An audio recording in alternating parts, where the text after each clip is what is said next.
रहे हैं वही मांग रहे हैं। अगर इसके बाद भी जो है ईएसआई का प्रशासन, सरकारें हमारी बात नहीं सुनती है तो जाहिर सी बात है कि दोस्तों कि हमें इससे भी बड़े प्रदर्शन करने पड़ेंगे और जो है जो तमाम ये काम हम नहीं कर सकते हैं। तो दोस्तों हम कह रहे हैं कि हमें एकजुट होना पड़ेगा और इन अधिकारियों का क्या जो तमाम सारी जो आम जनता विरोधी सरकारें हैं उनके भी खिलाफ जो है हमें सड़कों पर उतरना पड़ेगा, अपनी आवाज उठानी पड़ेगी। में यही करते हैं। नमस्कार, मैं महेंद्र राणा और आपको बता दें कि सबसे बड़ा जो व्यक्ति के लिए होता है महत्वपूर्ण जो स्वास्थ्य होता है, लेकिन स्वास्थ्य के साथ ही अगर अनदेखी की जाए तो कहीं ना कहीं व्यक्ति के जीवन पर बहुत गलत प्रभाव पड़ता है। ऐसी ही एक कहानी बन चुका है फरीदाबाद का स्वास्थ्य विभाग। आपको बता दें कि यहाँ पे ईएसआई के नाम पर पूरा पैसा काटा जाता है, पूरा पैसा लिया जाता है, लेकिन सुविधाओं के नाम पर यहाँ पे बहुत सारी दिक्कतों से जूझना पड़ता है। और अभी यहाँ पे इसके लिए धरने पर बैठे हुए हैं। यूं ही कोई धरने पर नहीं बैठता, कहीं ना कहीं कोई समस्याएं या मुद्दे बहुत बड़े हो जाते हैं तब आदमी बैठता है। अभी हमारे साथ में है जो इंकलाब मजदूर केंद्र के जो मेंबर हैं संजय मौर्य हैं, इनसे बात करेंगे और इन्होंने डीन के सामने अपने 7 मुद्दों को लेकर जो है बात रखी है। आइए बात करते हैं संजय मौर्य जी। मौर्य जी, स्वागत है आपका। क्या कहना चाहेंगे? ये हम अभी जो है 7 मांगों के साथ हमने डीन साहब को ज्ञापन दिया, आज यहाँ धरना दिया और धरना देने से पहले कई हजार पर्चे हमने, पूरा फरीदाबाद जो है औद्योगिक नगरी है, यहाँ मजदूरों का शहर है और उन्हीं के लिए कई लाख मजदूर जो है ईएसआई में रजिस्टर्ड हैं, अंशदाता हैं। हम उनकी मांगों को लेकर के आपने सही उठाया कि आदमी पैसा दे रहा है, इसलिए ये जो निगम है, निगम 24 फरवरी 1952 को इसलिए आया, इसकी अवधारणा आई है, अस्तित्व में आया कि जो काम करने वाला मजदूर होगा उसका और उसके आश्रितों का इलाज हो सकेगा उसके पैसे से, और समूह में पैसे कटेगा। श्रम मंत्रालय, भारत सरकार इसकी देखरेख करेगी, इस निगम को चलाएगी।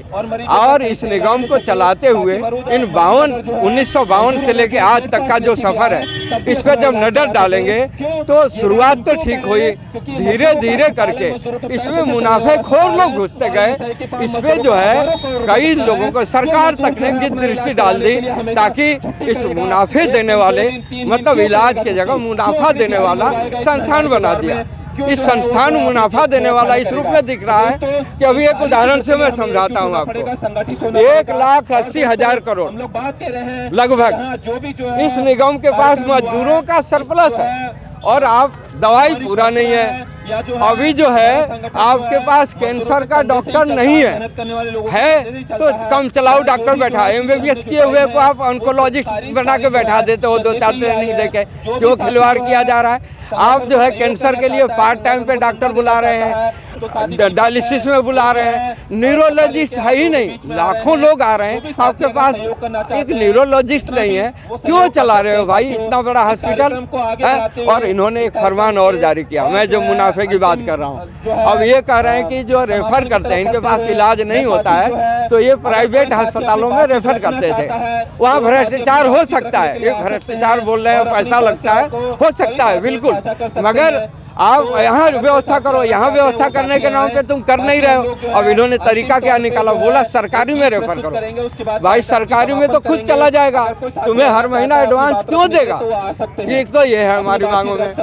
अब प्रधानमंत्री जी ने ये किया है, सरकार ने, कि जो भारत सरकार का जो प्रधानमंत्री आरोग्य योजना है ईएसआई से जोड़ देंगे।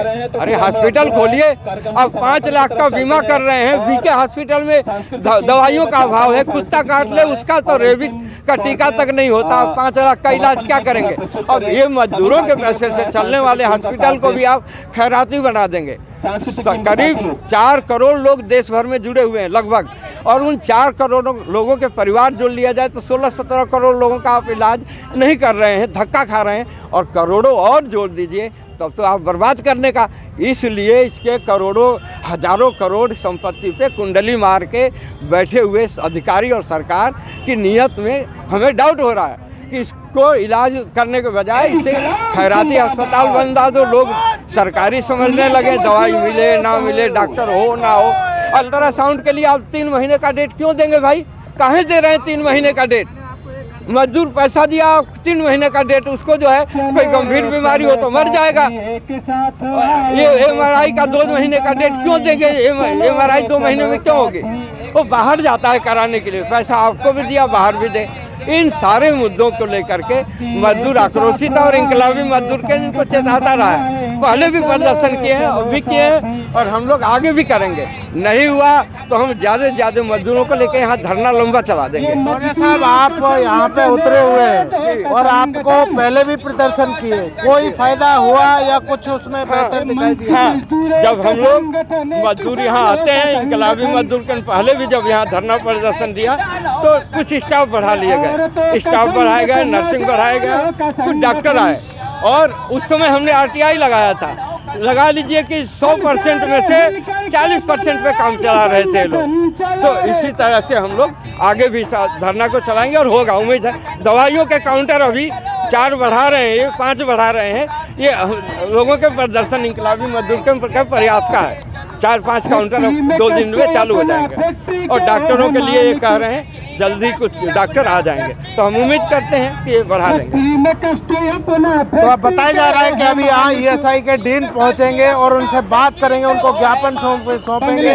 आपको बता दें कि बहुत ही बड़ा रोष है, जो इंकलाब मजदूर केंद्र के जो सदस्य हैं वो यहाँ पर पहुँचे हुए हैं। और हो भी क्यों नहीं, अगर स्वास्थ्य के साथ इनके पैसे को लेकर ही और इनके साथ ही खिलवाड़ किया जाएगा तो कहीं ना कहीं गरीब मजदूर चुप नहीं बैठेगा। और इनका कहना है कि हम अगली बार और इकट्ठा होकर ज़्यादा मात्रा में, ज़्यादा अधिक से अधिक संख्या में अपनी आवाज़ लेकर आएंगे। लगातार देखते रहिए जी। एक बड़ी बात मैं भूल गया, इस आंदोलन को समर्थन करने के लिए HMS के बड़े लीडर राष्ट्रीय उपाध्यक्ष SD त्यागी साहब आए थे। उन्होंने समर्थन दिया और आगे लड़ाई में साथ देंगे और यहाँ बात रखा है। ऐसे ही सामाजिक संगठन के कई लोग यहाँ पे आके समर्थन किए हैं और साथ देने का, आगे आंदोलन में शिरकत करने का आश्वासन दिया है। जी, 7 मांगों को लेकर आज इंकलाबी मजदूर केंद्र ने आपको ज्ञापन सौंपा है। क्या है ये मांगे, कितनी मांगों पर अमल किया जाएगा इसमें? देखिए, इसमें इनकी एक तो मैं एड्रेस कर दूं कि इनकी 7 मांगे बिल्कुल जायज़ हैं, इसमें कहीं पर मैं डिसएग्री नहीं करता हूं। लेकिन जो मांगे हमारे लेवल पर हो सकती है, जैसे डिस्पेंसरी की उसमें 2-3 मांगे हैं, वो निश्चित रूप से ये लोग उसको हमारे माध्यम से मंत्री जी को भी भेजना चाहते हैं, वो मंत्री जी तक जाएगा। और जो भी स्टेट ESI की रेलिवेंट होगी वो वहाँ जाएगा। हमारे लेवल पर जैसे इनका था कि फार्मेसी काउंटर बढ़ाना, इमीडिएट, इसको बोलते हैं इमीडिएट एक्शन। इसी वीक, आज वेडनेसडे है, फ्राइडे से स्टार्ट हो रहा है, ये भी पता क्योंकि काम चल रहा है। उसमें से एक काउंटर 24 घंटे हम चला रहे हैं, जो आसपास के मरीज को लाइन में खड़ा ना होना पड़े। इन्होंने इसलिए रखा क्योंकि इनको पता है, ये पहले खुद में भी आए थे संजय जी, तो काउंटर बढ़ा रहे हैं सो दैट कि किसी को इतनी लंबी लाइन देर तक खड़ी ना रहना पड़े। दूसरा था नर्सिंग पैरामेडिकल का, निश्चित रूप से ये इनकी मांग है, ये जायज़ है। कुछ हमें सैंक्शन हुए हैं, उसको और फर्दर हॉस्पिटल जब बढ़ेगा तो और आएगा, क्योंकि नर्सिंग पैरामेडिकल स्टाफ जो होते हैं, कोई भी हेल्थ केयर की रीढ़ होते हैं, अल्टीमेटली पूरे एडवाइस के डॉक्टर को इम्प्लीमेंट वही कराते हैं, सैंपल कलेक्शन से लेकर, तो ऑब्वियसली उस पर भी हम काम कर रहे हैं। तीसरा इनका था कि कॉन्ट्रैक्चुअल डॉक्टर की बजाय रेगुलर, डेफिनेटली रेगुलर होगा तो ओनरशिप होती है, रेगुलर रुकेगा, सही बात है। क्योंकि यहाँ पर एक चीज़ है कि हम हर महीने इंटरव्यू लेते हैं कि कम से कम वो डॉक्टर रहे तो सही। तो हम हेडक्वार्टर भी उस पर काम कर रहा है कि 100% रेगुलर स्टाफ हो, बट फिर भी कमी ना हो, इसके लिए हम कॉन्ट्रैक्चुअल अपॉइंटमेंट एवरी मंथ करते हैं। लगभग 5000 OPD बता रहे हैं आप पर डे यहाँ हो रही है। ऐसे में डॉक्टरों की जो संख्या है वो कम नज़र आ रही है। हाँ, OPD की जितनी नंबर के हिसाब से निश्चित रूप से कम है, बट देखिए ये एक मेडिकल कॉलेज है, यहाँ MD, MS, DMMC कोर्स भी होता है, तो वो भी डॉक्टर बढ़ेंगे जैसे जैसे साल जाएगा, 3rd ईयर में और ऐड हो तो वो बढ़ेंगे। तो निश्चित रूप से डॉक्टर की संख्या उसके हिसाब से बढ़ेगी, जैसे नहीं मिलते हैं, बट जो DMMC पास आउट होंगे वो यहाँ सर्व करेंगे तो क्वालिटी ऑफ सर्विस इम्प्रूव होगी। ये समस्याओं का समाधान कब तक हो पाएगा? समस्याओं का समाधान आज से स्टार्ट हो गया। जैसे हमने काउंटर बताया, काउंटर 5 हम ऐड करने जा रहे हैं, और मैं उम्मीद करता हूं कि किसी सीनियर को बुला के उसका उद्घाटन भी हम करा देंगे 3 से 4 दिन में। तो स्टार्ट हो गया, समस्या वो मुझे पता थी, ये लोग वर्बली भी बता नहीं देते सर, अक्सर मरीजों के यहाँ देखा जाता है कि कागज लेके वो भटकते हुए नजर आते हैं, उन्हें ये नहीं पता कहाँ जाना है, किससे मिलना है, कौन इसके समाधान लिए करेगा। अब मैं आपको वो भी एक अनाउंस 2 फैसिलिटेटर नियुक्त करने जा रहे हैं, जो स्पेशली सीनियर सिटीजन जो हैंडीकैप्ड है, जो दूर से आए हैं, उनको वो बताएंगे, गाइड करेंगे कि कहाँ जाना है। एक सीनियर सिटीजन और हैंडीकैप्ड की अलग एक्सक्लूसिव काउंटर फार्मेसी में भी बनाने जा रहे हैं। जो बुजुर्ग लोग हैं, जो ईएसआई के पेंशनर हैं, उन लोगों की एक अलग लाइन रहेगी जिसमें सिर्फ वही लोग हैं। सर एक सवाल है कि जब भी धरना प्रदर्शन या कोई प्रदर्शन किया जाता है तो समाधान करने के लिए आपकी तरफ से कोई आता है, उसके बाद में फिर उसको ठंडे बस्ते में रख दिया जाता है, इसका समाधान अच्छा ये कब तक बताइए, किया जाएगा? जैसे अब इससे बड़ा समाधान क्या होगा कि इनका एक था कि फार्मेसी काउंटर कम है, हम बोले कि स्टार्ट कर दिए, काम हो चुका है, नेट सब कुछ आ गया। हम 3 दिन में, आप एक बार आप लोग मीडिया वाले हो, आप 3-4 दिन में आके देखना कि क्या 5 काउंटर बढ़े हैं कि नहीं। एमआरआई की वेटिंग पीरियड है, एमआरआई के लिए हमने बोला कि हेडक्वार्टर हमने प्रपोजल भेज दो। हम भी जानते हैं कि उसमें क्योंकि पूरे दिल्ली एनसीआर से रेफरल एमआरआई के काफ़ी सारे यही आते हैं, तो भाई पेशेंट लोड बढ़ेगा, एक मशीन से ज़्यादा हमें चाहिए। हेडक्वार्टर इस चीज़ को समझा है और उस पर मेरे समझ से डीजी लेवल से अप्रूवल होकर मिनिस्टर के पास गया है, और मैं उम्मीद करता हूं कि बहुत जल्दी अप्रूवल आएगा और सेकेंड सेट ऑफ एमआरआई यहाँ इंस्टॉल हो जाएगा। सर ये डॉक्टर्स और जो नर्सिंग की भर्ती है वो कब तक हो जाएगी? परमानेंट हेडक्वार्टर के लेवल पर होता है, वो मेरे कंट्रोल में नहीं है, हम भेज देते हैं और हेडक्वार्टर अपने हिसाब से एडवर्टाइज करके करता है। मेरे हाथ में है कॉन्ट्रेक्चुअल का अपॉइंटमेंट जो मैं रेगुलर करता हूँ। और सर एक सवाल हो रहा है, ये जो आप जो है बात कह रहे हैं कि 5 काउंटर बढ़ा दिए हैं, अभी आपने कहा कि 5000 लोग रोज आ रहे हैं यहाँ पे, पर्ची हो रही है, क्या 5 काउंटर पर्याप्त होंगे?